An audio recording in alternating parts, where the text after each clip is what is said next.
as an adult, it's your choice to decide to become a physician. You can decide that you're going to go or you're not going to go, and nothing is going to happen to you. Higher education is for adults. Your mommy is not making you go to medical school. You're not going to get spanking. You're not going to get put in the corner. You're not going to get a timeout. Like, when people ask me, if they're too old, I'm like, no. Seriously, if I get another late 20s telling me, I don't know, I'm getting too old, I swear I will burn this whole studio down. No, we got expensive equipment in here. No, I'll burn it down.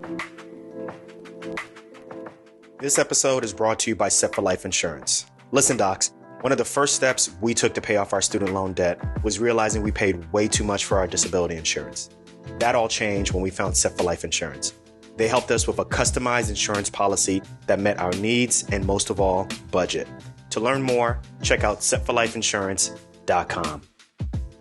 Yo, what's good, everyone? This is Dr. Nee. I'm joined by... Dr. Renee. That's it?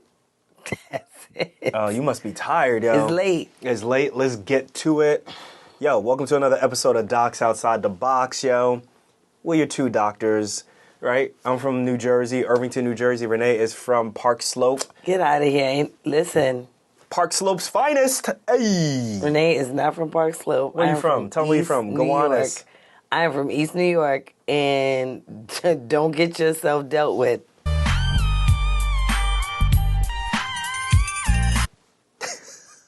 Don't get yourself dealt with. I love messing with Renee when we first start out, but... Yes, Renee is from East New York. I joke, I jest. She's not from Park Slope, which is a very different part of Brooklyn. But either way, I'm excited to be here. It's been a minute since we recorded. Everybody doesn't know, but life has happened. I've been traveling. You've been at home, and you've been dealing with a whole bunch of different things. But specifically for this show, the thing that I want to talk about is while I was at work last week, as you guys know, when I work, I'm gone, right? Like there is no I work and then I come home at nighttime or vice versa. When I'm gone, I am 4.5 hours away or even 2 hours away. I'm in a hotel. So everything that occurs for a week, I'm person non grata. I'm not there at all. Right? So I'm a little bit upset because I actually missed my youngest son's first day back to preschool. Mm-hmm. Right? So for the past 6 weeks, his original preschool had closed because one of his teachers got hurt. And for good reason, we were already transitioning him to a new preschool for good reasons. The previous preschool was great, but he doesn't need that anymore. Right. So the new preschool, we're transitioning to him. And, that's a big change, right? Mm-hmm. One of them being new preschool, which means new teachers, which means new students, new classmates. And everything. And this class or this schooling is longer than what he normally does. Yes, the day is longer. Right, the day is much longer. So I miss that. And, I have this dual life, dad, husband, as well as surgeon, right? And I think that lately I've been really, sensitive to missing out on those big things for our kids, right? I don't want to miss out on those things. And I want to stay plugged in, but I also know the lifestyle that we want where I'm traveling and then I come back home. It allows us to have certain things. Mm-hmm. It allows us to be able to move in certain ways that I think other people who may be employed or may have to work for, a company, they have to make certain sacrifices that we don't. But life is a bunch of sacrifices. I'm talking forever. Life is a bunch of sacrifices. I missed this first day. I didn't like it. As a dad, I just want to be there for my kids. But, I also got to work. You got to work. I also got to work. So how about this? Like if I was working... Let's say I was working here in Jersey. Mm-hmm. I would not be able to get to everything. There's some things that I'm going to miss. Well, I think you would probably miss more. That's what I'm saying. I'm going to miss a lot more. Yeah, I think you'd miss a lot more if you were working, not just here in Jersey, but if you were employed, right? Because you could work here in Jersey. If you're doing locums, you wouldn't miss a lot. But if you were employed, for sure, you would miss a lot more. Yeah, because, you're working in a team, and that team could either be short-staffed or whatever it may be. You still have to fulfill your duties of a certain amount of time that you have to do. Yeah. For me, there's a certain amount of time that I work at each place, and I do that specifically and strategically to make sure that I get the cases that I need to do, right, to keep my skills up, but also at the same time allow me to be Dr. Dad at home. and that's important to me. So, look, the most important thing is you can't be at everything. Life is about quote unquote balance. Balance. And, that's pretty much it. What about you? What are you up to? I'm just preparing for our trip to Ghana. Y'all, I think you're going to end up getting a visa in Ghana. No, we're not going to get a visa in Ghana. But, the way in which it's going, it's like, yeah. We're not going to get a visa in Ghana. But, it's just a lot because I'm preparing for the kids. My parents are coming with us this time. It's just hard preparing for so many people. And I got to say, like... And you still got a podcast. And still got a podcast. And you still got to work. And still got to work. Still got to run my business. Yeah, it's just a lot of work. But I got to say that, I'm sorry, but the visa application... I mean, it's online, but I feel like it's not very straightforward. This is the visa application for Ghana. Ghana is not as straightforward as it could be. I'm like, dude, I just need to fill out this thing, and then I just need to print it, and then let's go. But, like, it has, like, all of these different things. I had to create a number of accounts, and then it was a lot. Let's just put it like that. It's a lot. So I think we're going to end up just getting it in person. Because we're not far from the embassy. We're not far from the embassy in New York. Right. So you just go over there, you pay a fee, you pay an expedited fee, and you get your visa back, hopefully, I think within 24 the same day. Or the same day. Usually, we'll do that. But then you got to make sure you know what time of the day they're open. There's traffic in New York. It's in Manhattan. It's near the United Nations. It's just a pain in the butt. But yeah, it really is. We got to do what we got to do. All for a good cause, y'all. All for a good cause. Ooh. I just had an energy drink, so I'm on one right now. I am very tired. I can tell. You should have had. I'm very tired, and especially because we just started our kids on the medication, the anti-malarial medication, and my youngest one, he was not sleeping. He was like, it takes him a while. No, sleep till Brooklyn. No, sleep till Brooklyn. Till Park Slope. Get out of here. Yeah, he was on one. That's the one thing I think over the last 6 weeks has been a big issue with us putting out shows is the nighttime, as well as even during the daytime, is the prime time when we record. Mm-hmm. And the last 6 weeks, having a kid home all the time, they're not going to just sit there and watch TV. No, they want to be entertained by you. First of all, we feel bad. It takes longer than an hour to record, right? Yeah. So just having them upstairs, watching TV, we don't even know what they're watching. That doesn't sit right with us. But also, they're going to want to come downstairs and mess around with us. So. They want to be entertained. They want to see what's going on down here. So it's just difficult. But, and then it's summertime. So we're, going out places. Like yesterday we went to water park. 2 weeks ago we went to an indoor water park. Which we need to do a show on. We went to Crayola Factory. We need to do a Crayola show experience on women and what they wear to water parks and what is appropriate versus what is not appropriate. Hey, yo. Hey, are you policing women's bodies, Nee? I'm not policing women's bodies, but damn, it sounds like their bathing suits are trying to police them, and it's like, I need backup. Hey, yo. But anyway, I digress. Listen, let's get on with the show. That's enough of keeping up with the Darkos. Listen, before we get into our next topic, which we're going to be answering some questions, let's take a really quick break. We'll be right back, all right? Hold up. Before we continue, to all my day ones, and each and every one of you who you are, thank you for rolling with the show from jump. And to the new listeners, welcome. What's good? Where y'all been? I want y'all to stay a while. All right. So look, I'm trying to build a community here and I need your help. So with whatever app you're listening to this show right now, I want you to click the subscribe button. Then I want you to go over to Apple Podcasts and I want you to rate and review the show. And you may be asking, how does this help? The way how it helps is by helping the show to grow and rise up in the rankings so that it's easier for new people to discover the show. Now, what's in it for you is at least once a week, I'm going to be going through these reviews. I'm going to pick a lucky reviewer And I'm going to give that person an opportunity to have a 15-minute session with me where we could talk about anything from personal finance, getting your money right, to just shooting the you know what about the show. So listen, remember, all I need you to do is subscribe and then rate and review this show on Apple Podcasts. Let's get on with the episode. Peace.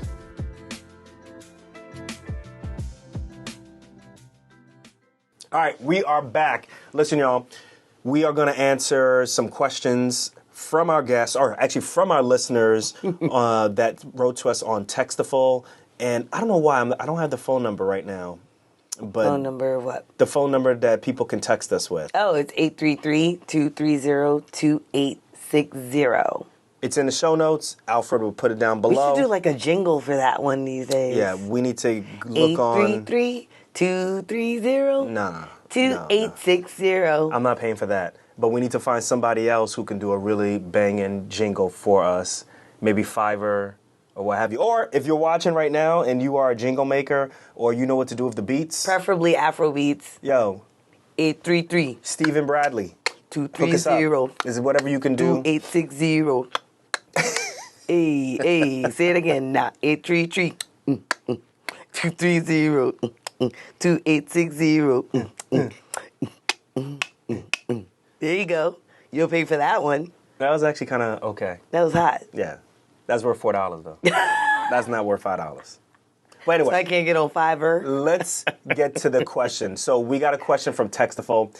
This one is written from one of our listeners. A new listener. This is a long one, but I'm going to cut it short, okay? So this one is actually, I shortened her name to J.A., okay? And... Ja. And this is a really interesting question, mainly about... Are you too old to? When is too old to get into medical school? So, but let me read what she says. My name is J.A. I'm a newish listener of the past year by reference of your boy Jamar. Jamar, thank you for sending this person to our show.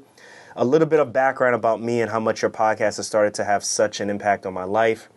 Just a warning that this will be long, but I figure you both, like myself, love a story. I promise it's worth the read. 11 years ago, I was a dual bio major with a 3.8 GPA, determined to be a neurosurgeon. Homeschooled, Muslim, biracial, and grew up in public housing. What a background. There were several doctors in the community who took me as their own daughter, showed me where they worked, allowed me to shadow, financial support, referral letters, connections, fed me and hired me into their own family business so I could afford things. The path was clear and I had to make a different choice. So to save time, I cut through a lot of what else this person wrote. But J.A., just know that we read everything you said and we feel everything you said. So basically, J.A. had to make some significant life decisions and some sacrifices that had to be made for her younger siblings. And this included putting the pursuit of medicine on hold. Okay. She then goes on to say, I met my boyfriend and listened to your podcast while we talked about his medical education journey. I have been taught that the medical profession was very linear. You go to school, you get a job, or you teach. I had never heard of the concepts you have presented or the other types of methods on engaging with medical practices you interview people on. Just know it took me a lot of vulnerability to write this to you.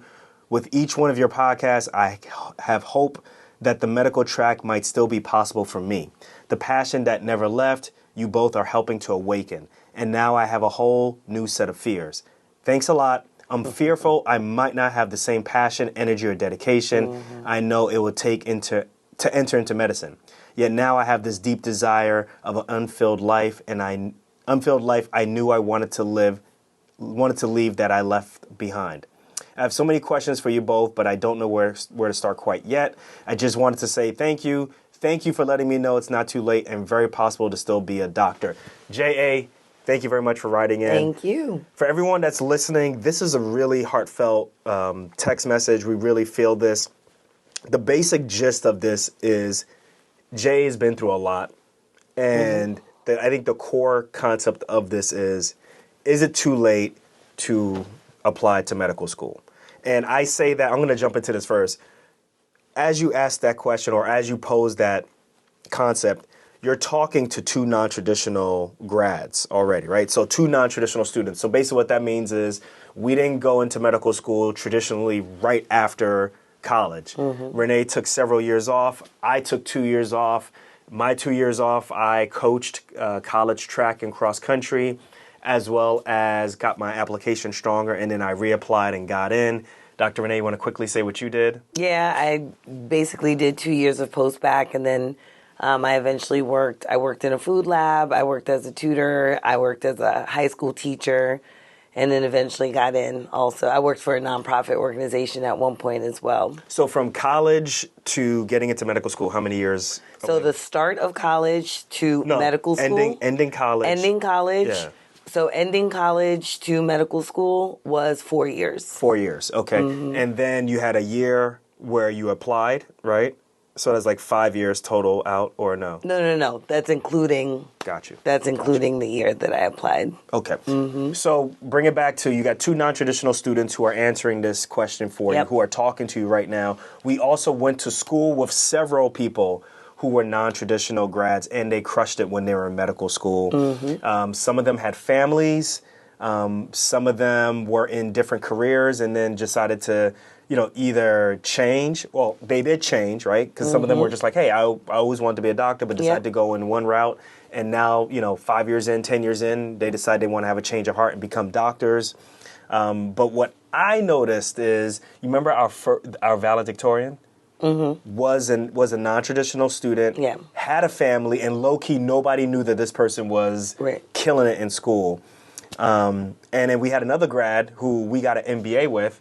She was in her 50s when she graduated, right? Yep. She's still practicing right now. I actually checked online to see. Yeah. And I would say that, you're right about the part that medicine does not have to be linear. But I think for a lot of people, medicine is linear. Oh, yeah, that's how we're taught it. Right. But it doesn't have to be linear. No. And I would go back and say that I think if you are a non-traditional student, in many regards, I think that you have an advantage. And I think that if you're not in the know, a lot of non-traditional students think that they don't have an advantage, right? But I think that particularly if you have a family, one of the advantages is you don't have much time. You don't have much time to play around with. So as a result, you have to spend time with family. You have other obligations. So there is a finite amount of time that you have to fuck around, to study, to quiz, to whatever you need to do to be a doctor or to study to be a doctor. That is all the time that you have. And I think as a result, a lot of them end up being very resourceful and very hyper-focused on maximizing that time. The other thing, too, is the perspective also is just the life lessons that you've learned. Yeah. Being in another, what's the word I want to use? Life. Being in another life, being in another profession allows you to understand that life occurs. People live life in different in terms. And I think as a doctor, that helps you out. It helps you to understand your patients, mainly because you can understand why someone may decide not to take the medications for whatever reason it may be. You can understand that. And I just think when you're older, you can find solutions to roadblocks more so than someone who's fresh out of, college, literally. Someone who goes from college straight into medical school, because there aren't many obstacles that occur in that situation, right? Like, you experience life, but it's different. So when you're coming straight through, life typically anyway is very structured. Yes. Right? It's very structured for you, right? So, I mean, there's not much difference from high school to college, except in college, nobody's going to call your mommy if you didn't go to class, right? So you just have to hold yourself accountable, but it's still a very structured environment for you, right? It's very sheltered in some ways, in some ways. So I know that when I got out of college and I started working, that for me, it was just kind of a new type of environment, right? Because now you're working with all of these different people with all these different personalities. There isn't necessarily a person who is moderating, right? Like your professor would basically moderate what's going on in your classroom. No. I'm saying when you're working. Oh, yeah. Right? There's not like a moderator, right? It's just No. people just working and everybody has to just do their job, right? Whereas in school, you have somebody who's moderating and leading what you're all doing there. And there right? really aren't group projects in Right. school. You just study and you get your stuff done. Yeah. So, I mean, I think, if J.A., it sounds like you've lived a lot of life in your short life so far. And you've probably learned a lot of lessons. You've probably learned a lot about yourself, what you're willing to tolerate, what you're not willing to tolerate, what you can do, how far you can go with certain things. And I think it's just really important to understand that those qualities are transferable and they're actually probably making you a very good candidate for medical school. Well, the other thing, too, is that the fact that she's willing to sacrifice for her siblings, that's a really good quality. That means that she knows how to advocate for them, right? Like, guys, I didn't read a lot of what you read. I didn't read a lot of that message. I left it out for personal reasons. But Sis has gone to bat for her siblings, which shows me that she will go to bat for people who need help. Right. Right? So she would be excellent at advocating for her patients. The question is can she put it all together in an application that would make her attractive for a medical school? Oh, yeah. Right? I think that's easy. I think that's the easy part. Well, to a lot of people, they find that to be hard. Yeah. You know what I'm saying? That's Yeah. the hard part, right? Because it's like, what's the magic sauce, right? Because a lot of them don't have mentorship. Like, if they had you who could give them advice, those are the things that I think would definitely go a long way. So what I tell people is just remember, the older you are, though, the older you are, right? So I was looking up, there are no studies that show that if you're older, like you're going to do worse in medical school and clinical studies compared to if you're younger. Right. There's no studies that show that. Right. As a matter of fact, there's some studies that are showing that maybe if you're older, you do better for all the reasons that I mentioned before and stuff. But the question is, like how old is too old, right? Because we're talking about if you're in a different profession, we're talking about before you get a chance to practice, we're talking about 7+1 years before you become an actual practicing doctor. The reason why I say 7+1 years is, that's 4 years of going through medical school, and then 3 years of residency at least. Right? At least. Like if you decide to do primary care, it's most likely 3 years. Yeah. So that's 7 years, and I say +1 is because there's that +1 year where you have to apply. To medical school. So we're talking about 8 years at least as a commitment. Oh yeah, absolutely. I mean the how old is too old. So I'm gonna tell you how old is not too old.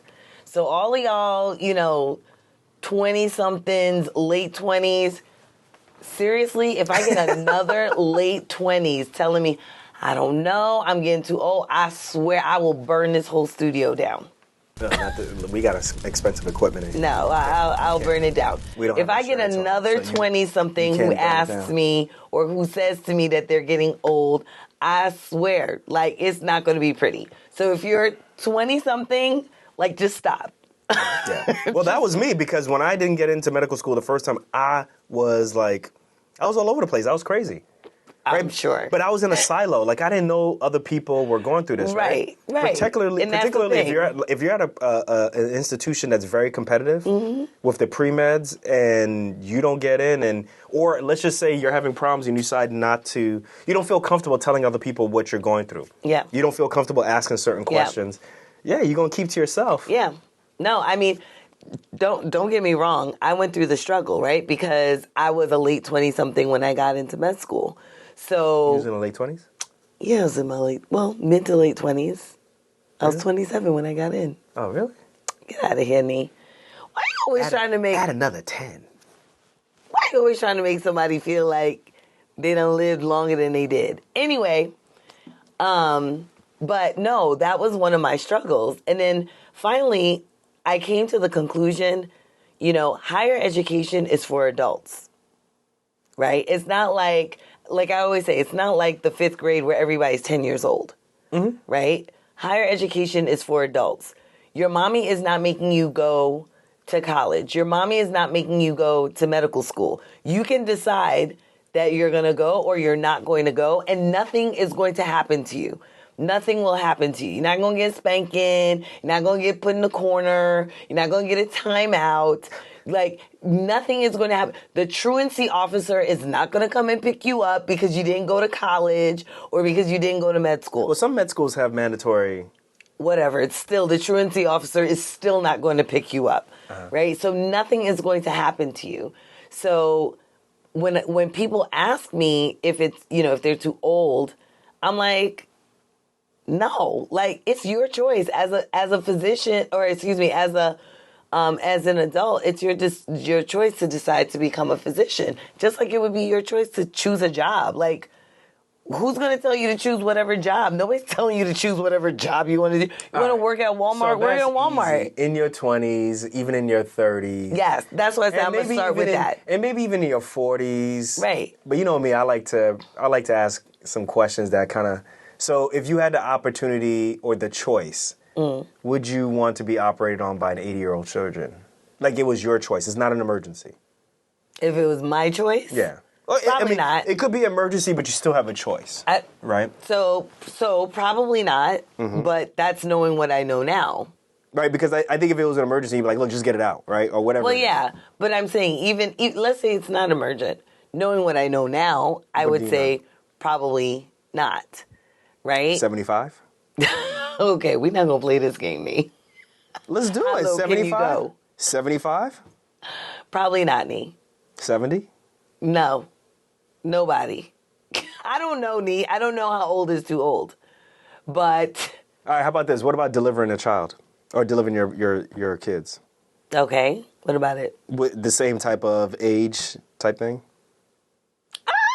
I don't know. I mean, childbirth... Because ageism in medicine is a thing. It is a thing. It is a thing. Like, people get forced out of certain specialties because they're too old and stuff, even though, like, all of their faculties are in... Yes, this is place. true. And if you remember, we had that meeting at a hospital that we worked at, and they were like, oh, well, if you're over the age of 70, then you need to... It was some criteria they had to fulfill, and I raised my hand, and I was like, that's ageism. Now, that doesn't necessarily mean that I want a 70-year-old to practice on me, but I also don't believe that you should practice ageism in a systemic sense. But anyway, I don't know how old is too old, but I will say that you have to think about how long, like, what you want your life to look like over time. Who wants the life? Anybody who's decided to go into medical school who is, a non-traditional, you have to decide what you want your life to look like long term, right? And then you have to decide whether or not the investment of going to school is worth it, right? Because especially if you're getting loans. Oh, that was exactly what I was going to go right? on. Like, especially if you're getting loans. Because the average person is coming out with $250,000 in debt. Now, the one thing is, if you're really a late non-traditional student, you might have a significant amount of savings. Right. May or may not. Right. But more than likely, we don't have any data that shows what the average student loan debt is for someone who's a non-traditional student who is probably in their 40s, 50s. Yeah, 40s or 50s. That's very interesting. But go ahead. I think you're cooking. You're making some good points. No, I mean, that's all I was going to say was that, you just got to determine, like, what is this investment going to look like over time, right? Because if you have a desire to retire, let's say you want to retire at the age of 60. Oh, that ain't happening. Right? Is it worth it to go to medical school at the age of 50? Yeah. So I think at that point, though, if you're going in your late 40s, I hope, in your late 40s, 50s, I'm hoping that, like, you're going into medicine already knowing that from a financial standpoint, like, I hope there's already some coffers there already. Right. That are like, look, I'm good financially. This is an interest. This is an endeavor that I want to do just for intellectual, just to soothe my, like, that intellectual, itch that I have. And also, I want to help people because we actually need more people in medicine. But yeah, like, it's a very limited turnaround, I think. Yeah. Particularly with all the stuff that's going on with age and lawsuits. And so I can see hospitals saying, like, look, if once you get to a certain age, that's it, Right. The question of dexterity and all kinds of stuff, does become a question. And I mean, don't get me wrong. Obviously, there are people who are out there in the,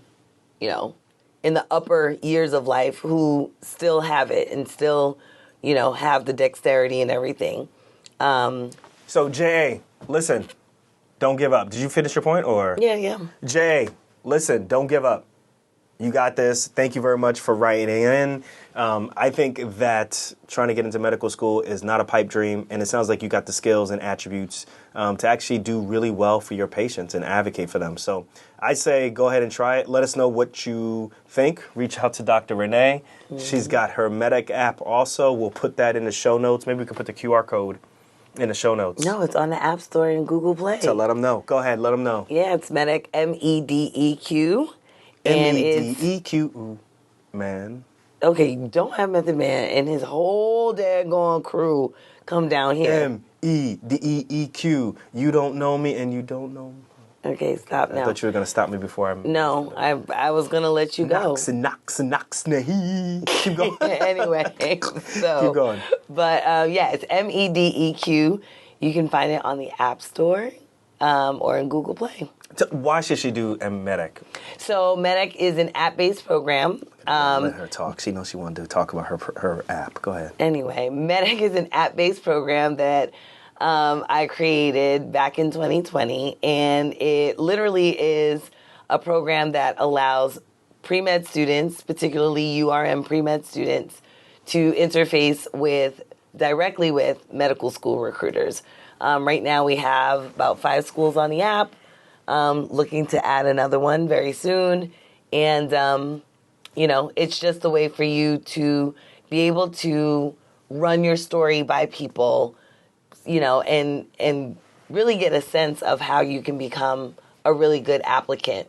So make sure you check it out, guys. Medeq will be in the show notes or as a QR code. Listen, we got another question, but before we jump into that, we got to take a break, all right? Be right back. Hold up. Before we continue, to all my day ones, and each and every one of you who you are, thank you for rolling with the show from Jump. And to the new listeners, welcome. What's good? Where y'all been? I want y'all to stay a while. All right. So look, I'm trying to build a community here and I need your help. So with whatever app you're listening to this show right now, I want you to click the subscribe button. Then I want you to go over to Apple Podcasts and I want you to rate and review the show. And you may be asking, how does this help? The way how it helps is by helping the show to grow and rise up in the rankings so that it's easier for new people to discover the show. Now, what's in it for you is at least once a week, I'm going to be going through these reviews. I'm going to pick a lucky reviewer and I'm going to give that person an opportunity to have a 15-minute session with me where we could talk about anything from personal finance, getting your money right, to just shooting the you-know-what about the show. So listen, remember, all I need you to do is subscribe and then rate and review this show on Apple Podcasts. Let's get on with the episode. Peace.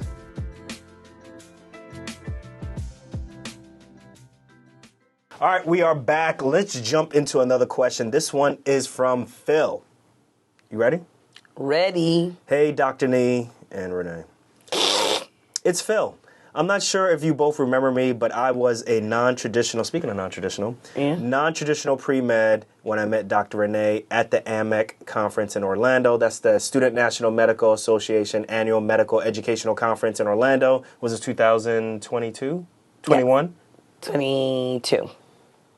I even left y'all a review back then that y'all read on the show. Haha. You see how people, like, they do something nice for you and then they just want to shove it in your face?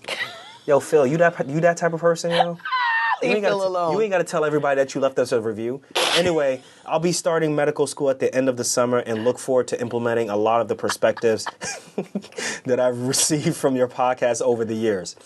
A specific perspective that I would love if you guys expounded upon...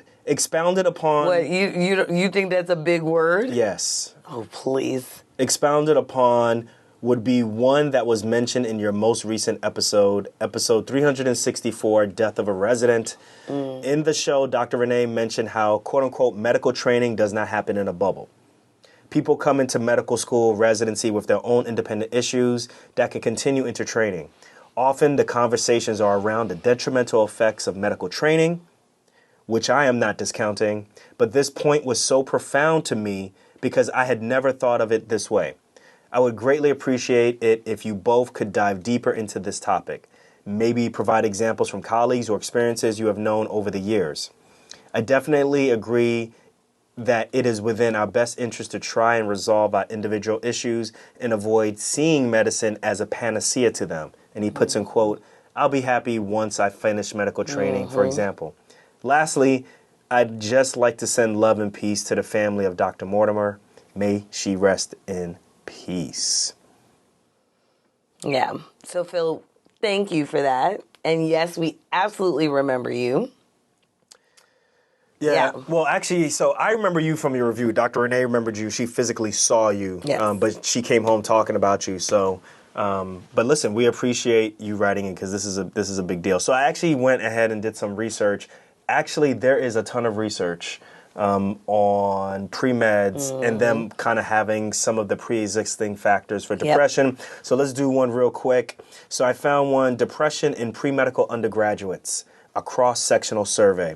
So 647 pre-medical and 1,495 non-pre-medical undergraduates at the University of California, San Diego, some of you guys know it as UCSD, were surveyed to examine whether seeds of depression can be identified even before formal medical training. So can you see depression before they even got into medical school? Pre-medical students were more likely to meet screening criteria suggestive of the presence of major depressive disorder and to exhibit more severe depression than non-pre-medical students. Yeah. Female pre-medical students exhibited greater depression than female non-pre-medical students and males in general. Hispanic pre-medical students in particular had a greater prevalence of depression and greater intensity of depressive symptoms than other pre-medical students and Hispanic non-pre-medical students. No differences were found in current, past, or family history between pre-medical and non-pre-medical students. So that's one study out there that shows that there's some pre-existing issues that are going on. Oh, yeah. So, I mean, that's so much, that is in line with what I mentioned in that episode when you had said, well, there's a study that showed that first-year residents basically said that was the first time that they experienced it. But, in that episode, I was very shocked because I'm like, I deal with pre-meds, and I feel like I see at least some inklings of depression and anxiety, when I'm talking to pre-meds well before they even apply to medical school. So this study is in line with that observation. what you see, because you primarily work with pre-meds. Yeah. I get what you're saying. Yeah, that's really in line with that. But so to Phil's point, we can actually go back to the fact that people have life experiences that aren't necessarily the best life experiences or are very challenging experiences well before they get to medical school, right? So we just did in the previous segment, JA. right? JA, she wrote in and talked about, some issues. We didn't air everything, but the issues that she talked about are certainly issues that are ones that, are so poignant and so impactful, on someone's life, someone's mental health, that yes, people are experiencing things well before they get into medical school that can attribute to that. So basically, you're saying it's possible JA may be like, listen, my problems would all get better if I just got into medical school. It would make everything worth it. Right. If I got into medical school. Right. If that were the sentiment, right? She's never said that was the sentiment at all. But sometimes people are looking for a carrot. We talk about carrots a lot on the show, right? That if I just do this, it's going to get better. If I just get through medical school, it's going to get better. If I just get through residency, things are going to get better. I think the thing that people don't think about, particularly pre-med students, people who want to get into medical school, so this could be non-traditional pre-meds, people who are not even in medical school also, they have this thought of medicine or medical school that, like, you're just studying and that's it. Right. And that doesn't occur. Like, when you are in medical school, you are studying, yes, but there are so many different dynamics that you have to deal with. So many things. You're dealing with having a whole bunch of debt. So if you fail, everything is a big deal, because you're like, well, if I fail out of school, how am I going to pay this $30,000 bill that I incurred in my first semester, right? Not the entire year that I incurred in my first semester, right? How am I going to pay that back? Then there's, like, you're trained the entire time to be deferential, right? Which means don't ask questions, but just defer to someone who's older than you, who knows more than you. Now, some of that may be good reason because they have more knowledge than you, but also you combine that with the fact that the risks are very high with not following that advice, or the risks are very high for going rogue or for taking chances, right? You end up getting in a situation where, like, the stakes are so high. Like, this is an extremely high pressure situation. Yeah. The only other thing I can think about is, like, maybe, like, I don't know, the president of the United States, or like you're the doctor or a president of the United States, or whatever. You know what I'm saying? You done took it too far now. All right, or like I don't know, but basically what I'm trying to say is that the stage is set for you to be in a situation where, like, you feel like you've reached this goal of getting into school, but like, you are in for a doozy, right? Because medical school is no joke. And it's not just because of the information overload that you have to take in. Right? Well, I mean, you don't like the president versus... Because, they on call all the time. Yeah, right. There is no post-call as the president of the United States. Okay, Like, who they handed it off to? I get it. But, you something else. But I think outside of just the medical stuff that you're dealing with, or the things that are medical school related, there's the life related stuff, right? Like, there's just stuff, right? Life is hard. Life is hard. Like, if you came from a family situation that, let's say you come from a family situation that's potentially dysfunctional, that dysfunction doesn't stop because you got into medical school.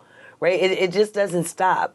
Things like the loss of a loved one, that can happen in medical school. Things like someone getting sick. Well, what's interesting is the thing about Hispanic pre-medical students having a higher prevalence of depression and greater intensity of depressive symptoms. Like, there has to be some aspect of family. I don't know exactly why. I need to go back into that study why, but, like, that's something that might be it. That portends into life. Like, oh yeah, absolutely. I mean, I think the stakes are higher, possibly. I mean, I would guess so, right? But when you're thinking about those dynamics, of kind of where people are from, right? In meaning, what communities do they come from? What families do they come from? What situations do they come from? You bring all of that with you. It's not like you leave your home and you come empty-handed to a medical school. You literally bring your baggage with you, right? You pack up all your clothes, all the clothes that you were wearing in whatever situation you were in, and guess what? You're still bringing that situation with you. You're just now either farther away in terms of distance, or you're farther away in terms of accessibility. But just so folks who are listening know, like, it's okay to have these feelings. Oh yeah, right? Absolutely. Like, this is part of life. Normal. This is part of life. To some extent, it's normal now, right? Like, whether or not you want to talk about it in public or you want to keep it to yourself, the key thing is that there's help. Right. Right? Like, you should go and seek help. Whether that is a therapist, talk to family, talk to someone that you trust, a mentor, or what have you. Like, there are resources out there for you so that you can go and kind of get through with this. Because I think sometimes some people will feel like, well, I'm the only one who feels like this, or I'm a select few who feels like this. This is something that's going to follow me. I'm not going to mention this. This is something that's going to affect, my ability to either get into residency, to match, or even to get a job. So I'm not going to say anything. Right. And, I just think at this moment now, like, we really should stress to people that, it's okay to have these feelings. It's okay for if you score and you see that you're similar to what this study showed, go seek some help. Yeah. It's okay. Yeah. So, again, life, medicine doesn't happen in a bubble, right? Becoming a doctor doesn't happen in a bubble. You're going to continue to have, in some ways, probably a more complicated life than you did before you ever went into medicine. Your life will definitely become more complex because now you have this extra added thing on top of whatever it is, was going on with you in the first place. And I think one of the points that Phil makes is that a lot of the things that we're seeing around, physician suicide in particular, typically attributed only to medical education. The reason why this person killed himself is because they're a doctor, which we don't know. We don't know. And prove. I think we have to be very careful about that. Oh, yeah, I think we need to be 100%. very careful about that, to just be like, well, it was just medical education. Well, because had it been different, this person would have been fine. And it's like, if you go to social media right now, there's people who are saying that the reason why Dr. Mortimer committed suicide is because of education and medical education. Right. It's just like, I don't know. I'm not willing to die on that sword. Right. Because I don't know what's the reason, and we got to be very careful. Like, we know that she was a big proponent of mental health. We know that she was a big proponent of rights for residents and for medical students. But we cannot point to that and say specifically that is the reason, that she basically took her own life. I think that is a very dangerous thing to say, because what happens if you fix medical education, but it still doesn't fix mental health? Pie in the sky, isn't it? Yeah, mental health. Well, yes. But let's say it doesn't fix mental health among physicians. Like, what happens then, right? So I think we just need to be careful about cause and effect. Oh, yeah. To say that this caused, a death of a physician. So Good that's point. all. Good point. We don't know exactly the specifics of anybody's death. We just know that we have people who are in the medical healthcare complex, and they may have struggled, or they may have had struggles pre-existing. They may not have had struggles pre-existing. They committed suicide. That's all we know, and I think that's where we're going to leave it at. But at this point, we don't know why certain people. We just don't know. Right. So we're going to leave it at that. But Phil, thank you very much for writing in, and we wish you all the best in medical school. Yeah, because you're going to be starting up. Yeah. Please continue to listen to this show. Everyone, listen, the reason why we do Docs Outside the Box is, and as you can see by these questions, is we want to give you all a different perspective on how, physicians or even just healthcare professionals can really thrive and have, impact in the world. It doesn't just have to be very linear, as J.A. had said. As you can see by us, our lives are very non-traditional, and we actually enjoy that part. So if you want to write in and let us know your thoughts on this episode or just on previous episodes, whether you agree with us or don't agree with us, Renee, let them know how to do it. This is the Afro beats. That's the jingle? Yeah, it's 833-230-2860. 833-230-2860. A little bit off beat, but we get the point.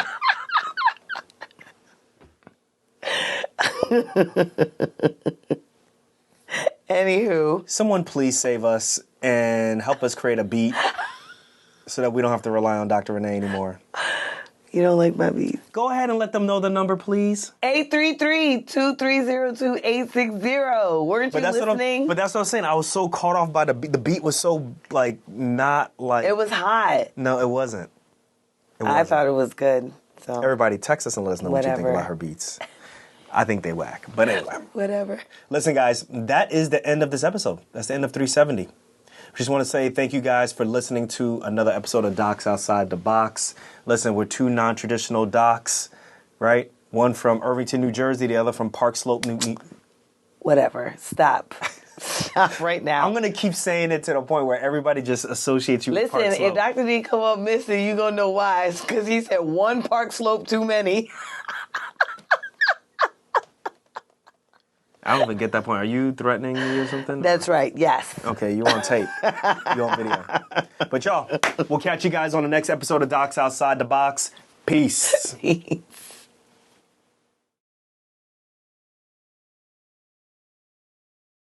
833-230-2860.